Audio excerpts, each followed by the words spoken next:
Tony Nadal, l'oncle de Rafa, celui qui l'a accompagné depuis qu'il a 3 ans, est en direct avec nous, Marion. Bonsoir Tony. Salut Tony. Hola, bonsoir. Comment vas-tu déjà? Est-ce que tu es comme nous très ému? Bien, pour moi, plus quand j'écoute comment ça s'appelle? Le son? Le speaker de Ouais. Roland Garros? Non, quand j'écoute ça, 2005, 2006, toujours il y a l'émotion et quand on sait que je ne vais écouter jamais plus ça, que le tennis il est fini pour mon neveu, alors il y a l'émotion, mais c'est une chose qu'on savait qu'il doit arriver, alors Oui. bien, nous sommes préparés pour ça. Alors Tony, Raphaël a annoncé sa retraite sur ses réseaux sociaux avec une vidéo. Moi, je l'ai regardée, j'ai pleuré. Je pense que beaucoup de la planète tennis a regardé cette vidéo et a pleuré. Et il paraît que toi, tu as refusé de regarder cette vidéo postée par Raphaël. Est-ce que c'est vrai? Est-ce que tu as refusé de regarder cette vidéo? Non, je n'aime pas de regarder mes vidéos, jamais je regarde ni une interview de moi, ni quelquefois que je suis à la télévision, non, jamais je regarde. Et bien, je préférais pas regarder les vidéos. C'est émotionnel et bien. Trop importante. Oui. Oui. Tony, tu fais partie des personnes les plus importantes dans sa vie, on l'a dit, tu l'as entraîné depuis qu'il a à l'âge de 3 ans. Quand est-ce qu'il te l'a annoncé, cette décision prise, l'arrêt de sa carrière, donc là pour la fin du mois de novembre? Non, il m'avait dit à moi, il fait un mois, qu'il a pris la décision de s'arrêter. Il pense que il ne peut plus, que le corps il ne va pas plus, qu'il essaye de retourner parce qu'il voulait faire une dernière bonne saison sur toute la terre battue. Cette année, il ne peut faire et après, il est convaincu que ça doit être impossible pour lui de jouer beaucoup de matchs au filet. Alors, il a décidé de s'arrêter parce qu'il n'y a pas une autre solution. Tony, moi j'ai la chance de t'avoir vu avec Rafa au quotidien à l'entraînement. Je te connais depuis extrêmement longtemps et je sais que tu es un entraîneur qui donne beaucoup plus d'attention à l'entraînement mental et au psychologique qu'au développement technique. Est-ce que tu peux nous expliquer comment tu as formé le caractère de Rafa, comment tu l'as transformé en Rafael Nadal? Bien, c'est pas exactement comme ça. C'est une chose que, pour moi, la chose la plus importante et les valeurs de l'esport, c'est la supération personnelle. Ça, c'est la vérité. Ça, c'est ce que j'ai cherché toute ma vie avec toutes les personnes que j'ai entraînées. C'est pas une chose de frapper seulement bien la balle avec le coup de droite ou de revers ou le service. Beaucoup, ils le font. Mais pour moi, l'importance de l'esport, c'est la supération personnelle. Et ça, c'est ce que j'ai cherché toujours. Comme beaucoup de fois, ils me sont demandé comment tu as fait que Raphaël, il était aussi fort mental. Et j'ai dit, je ne fais pas beaucoup. L'unique chose que j'ai fait, c'est qu'il y avait une très grande exigence. Chaque matin, chaque soir, quand nous allons entraîner. Je disais une chose à Raphaël quand il était jeune et j'ai répété toute la vie. Raphaël frappe la balle tout le bien que tu peux chaque fois. Et n'attends pas le faire à la finale de Roland Garros ou à la finale de Wimbledon parce qu'il ne va arriver. Tu sais, je savais toujours que la chose la plus importante dans la vie, c'est la préparation.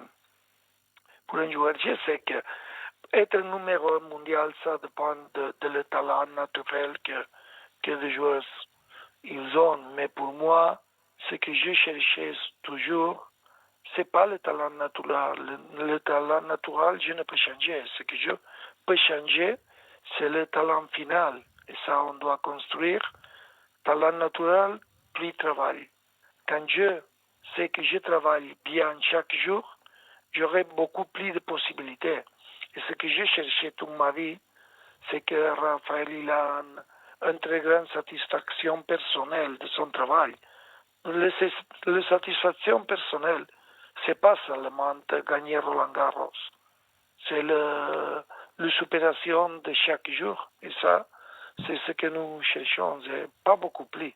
Et- Après, c'est vrai que j'ai mis les choses pas faciles à Raphaël, tu sais. Oui, parce que tu Il y avait disais que tu une le faisais exigence. entraîner avec des mauvaises balles sur les terrains en mauvais état, Oui. que tu lui disais on va s'entraîner 1h30, puis parce tu faisais que 2 heures. À la dure.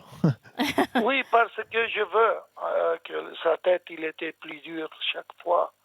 Et j'écoutais, il y a une sentence de Goethe, de l'écriteur Goethe, oui. allemand. Ouais. Oui, Oui, Goethe. qui, Oui. Goethe. il Écrivain allemand disait, du 18e.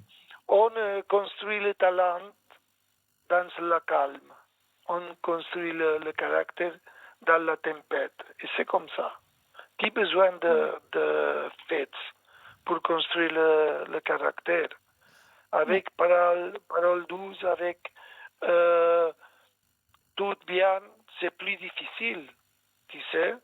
Et Oui, ça, je c'est comprends. ce que j'ai essayé à faire. Et encore une autre chose, depuis que nous commençons à jouer, ou que Raphaël il a commencé son entraînement, je veux arriver le plus haut possible. Je savais que pour arriver là, doit être très difficile.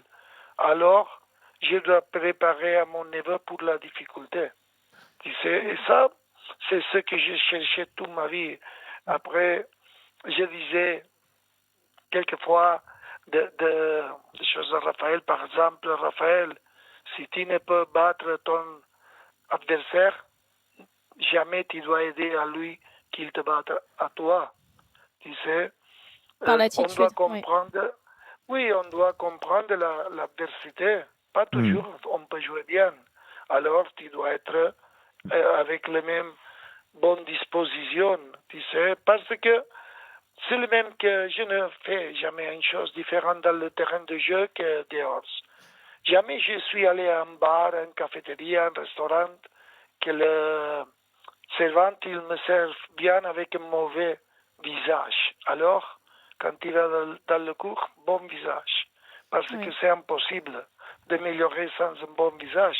Et seulement avec ces choses, je crois que Raphaël il a compris que chaque jour il est très important et ça c'est l'exigence. Et je crois que ça, il a fait qu'il était plus fort chaque fois mentalement. Tony, donc on rappelle Tony Nadal, invité exceptionnel de Bartoli Time sur RMC ce soir. On est en direct, il est 19h10. Tony, une question très difficile, mais quel est ton plus beau souvenir avec Rafa? Est-ce qu'il y a un match, une finale, un moment plus Bon, anodin qui t'a marqué comme ça? il y a beaucoup de matchs ils étaient un très bon souvenir. Pour moi, le premier Roland Garros, il était spécial, bien sûr. 2005. Le premier Wimbledon en 2008 contre Federer, contre il Roger. était spécial. Le 2010 à Roland Garros, il était pour moi très spécial. Parce que quand Raphaël il a perdu le final, quand il a perdu contre Soderling, quand nous sommes arrivés dans le vestiaire, la première chose que j'ai dit à Raphaël, j'ai dit, Raphaël, tranquille, l'année prochaine, notre objectif principal doit être gagné autrefois ici. Alors, aujourd'hui, il commence le travail pour gagner l'année prochaine ici. Et quand Raphaël il a gagné autrefois, pour moi, il était spécial aussi.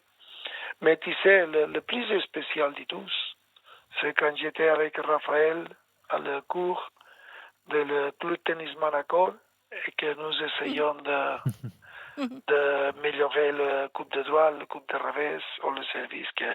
Le service, jamais il marche bien, mais ça, ils sont les meilleurs souvenirs aussi. Alors, Tony, il y a peut-être 2 des plus grands matchs de l'histoire du tennis où Rafa était sur le terrain. Tu l'as dit, le premier, la finale de Wimbledon contre Roger en 2008 qui se termine à la nuit devant le roi d'Espagne où il tombe dans tes bras à la fin avec 7 balles de match incroyable. Et il y a la finale de Open d'Australie 2012 contre Novak Djokovic. Moi, j'aimerais avoir ton ressenti dans ton cœur, comme entraîneur, comment tu as vécu ces 2 matchs, puisque tu dis souvent aussi que l'échec, c'est de ne pas essayer Bien, et que les grands je se te peux relèvent dire. toujours de leur échec. Alors, comment tu as vécu ces 2 matchs? Le premier, le match Roger? de 2008 à Oui. Wimbledon, il était le plus mauvais jour de ma vie dans un cours de tennis. Trop de Parce stress. que, oui, trop de stress. Jamais j'ai eu cet stress dans un cours de tennis.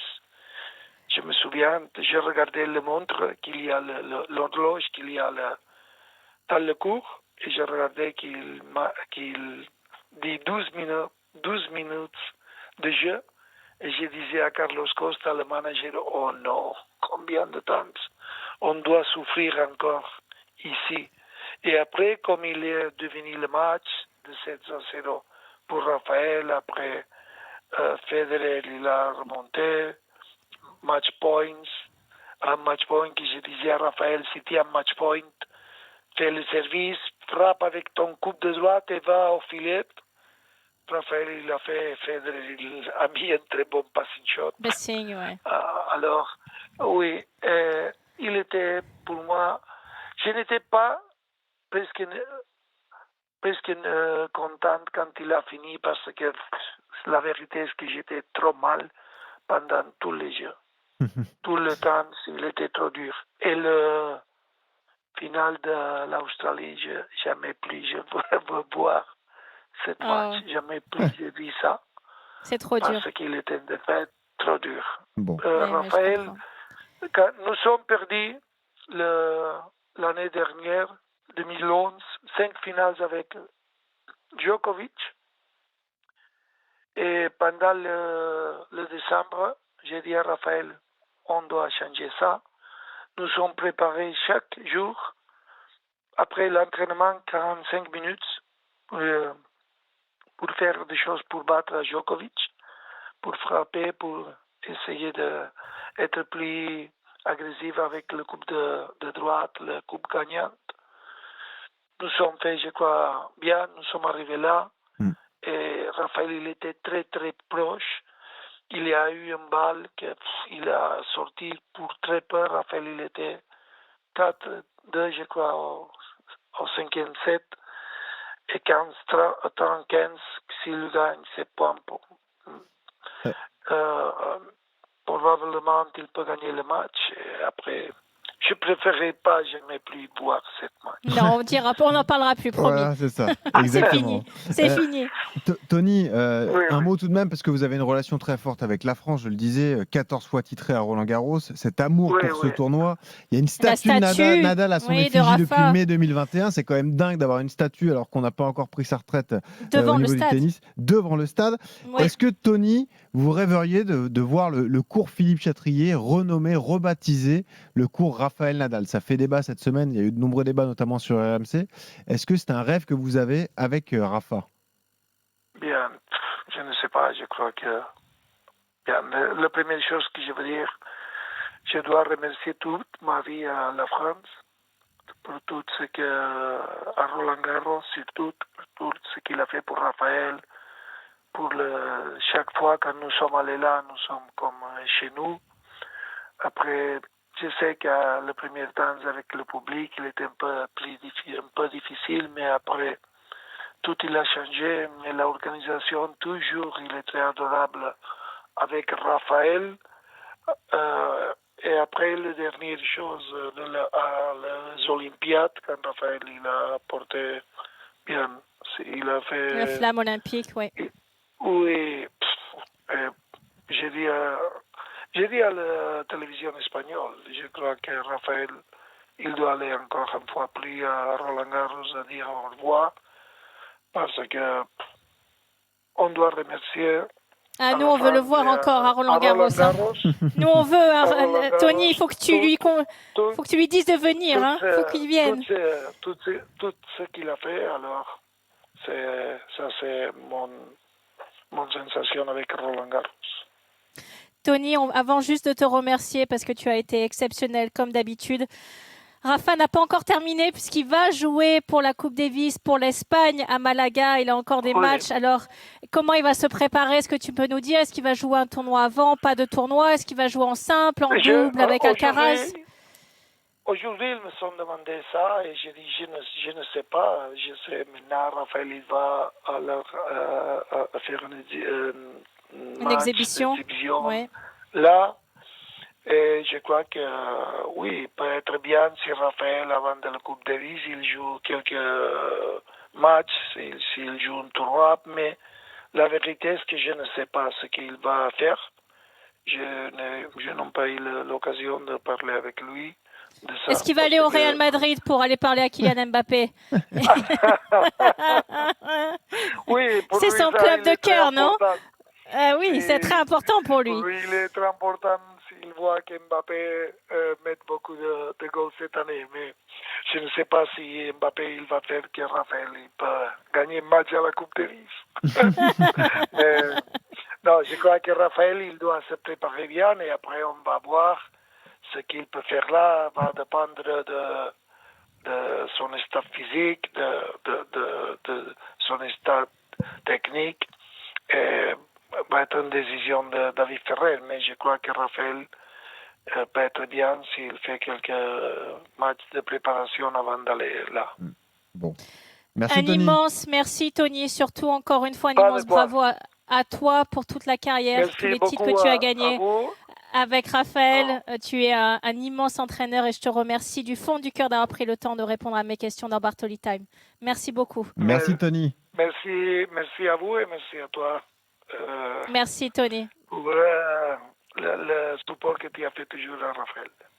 Merci beaucoup. Merci du fond du cœur. Merci. Tony Nadal.